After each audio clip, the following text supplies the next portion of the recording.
Before Miami became a postcard, it became a crime scene. Before cocaine became culture, it became war.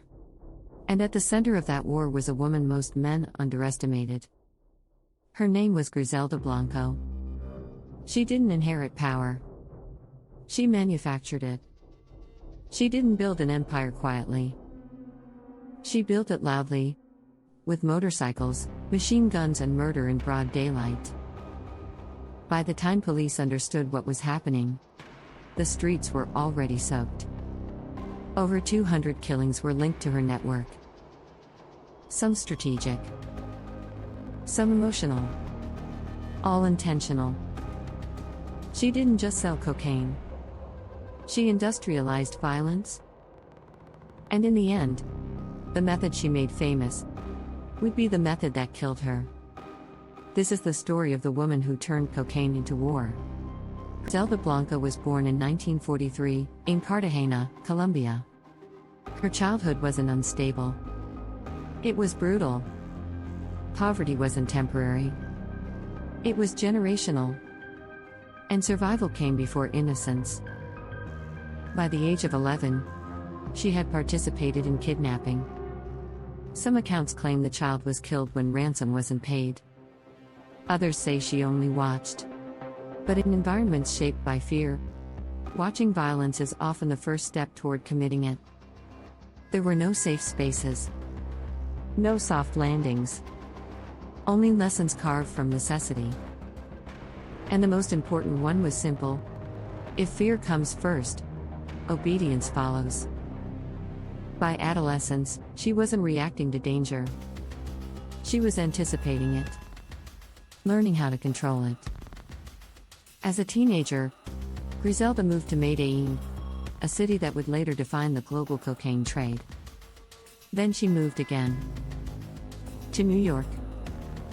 She didn't arrive hopeful. She arrived calculating.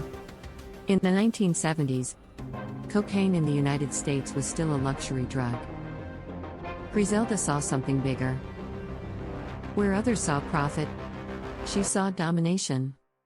She pioneered innovative smuggling methods, custom-designed lingerie with hidden compartments, precision stitching, balanced weight distribution, minimal detection. Women became couriers. Airports became arteries. This wasn't reckless trafficking. It was organized supply chain management. And supply chains create empires. She built relationships in Colombia, distribution networks in New York, collectors, enforcers, safe houses. When Griselda shifted operations to Miami, everything accelerated. The demand exploded.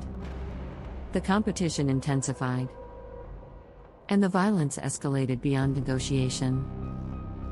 Miami in the late 1970s was unstable. A gateway city flooded with money, migration, and opportunity. She didn't adapt to Miami. Miami adapted to her. She introduced a tactic that would define the Cocaine Cowboy era: motorcycle assassinations. 2 riders. Engine running. Target identified. Shots fired. Disappear into traffic. Men died at intersections. Outside nightclubs. The message was never subtle. It was spectacle. The murder rate soared. News stations filled airtime. The city wasn't just a distribution hub anymore. It was a battlefield. And Griselda stood at the center of it. Griselda didn't tolerate betrayal from rivals, from partners, from husbands. Control, for her, was intimate. She married multiple times and outlived each husband. Some were shot. Some disappeared. Some simply stopped existing in her narrative. Rumors followed her relentlessly. That she ordered executions over arguments. That jealousy triggered gunfire. That disrespect carried a death sentence. She didn't just eliminate threats. She erased inconveniences. Griselda had children. She loved them, but her version of love was control disguised as protection. They grew up surrounded by bodyguards, weapons, enemies. Her youngest son was named Michael Corleone. Not as irony, as intention. She blurred every boundary. Family was business. Business was survival. Her children weren't shielded from her empire. They were raised inside it. But empires built on violence don't provide inheritance. They provide targets. And eventually, the cost would reach her own bloodline. By the mid-1980s, Griselda was operating at full scale. But chaos doesn't stay profitable forever. The body count drew federal attention. Multi-agency task forces formed. Surveillance intensified. She wasn't pursued solely as a trafficker. She was pursued as a destabilizer. She was arrested in California. Convicted. Sentenced to decades in prison. And instantly, her empire fractured. Because fear doesn't function without presence. Remove the architect, and the structure collapses. Prison removed her influence. The cocaine trade evolved without her. Violence became more calculated, less theatrical. Her name remained infamous. But infamy doesn't move product.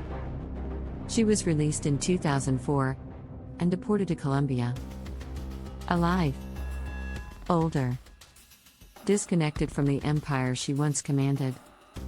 The streets she once dominated no longer recognized her authority. History had already replaced her. In 2012, Griselda Blanco exited a butcher shop in Medellin. A motorcycle approached. 2 riders. A gun raised. 2 shots. Clean. Public. The exact method she popularized ended her life. No dramatic final act. No empire defending her. The war she normalized returned to collect its debt. Griselda Blanco didn't enter the underworld quietly. She forced it to evolve. She proved brutality didn't require tradition. That fear could replace hierarchy. That violence, if amplified enough, becomes brand identity. But she also proved something else. Power, built entirely on terror, has no succession plan. She didn't lose her empire. She consumed it. The cocaine trade survived. The violence adapted. New names emerged. But her story remains a warning.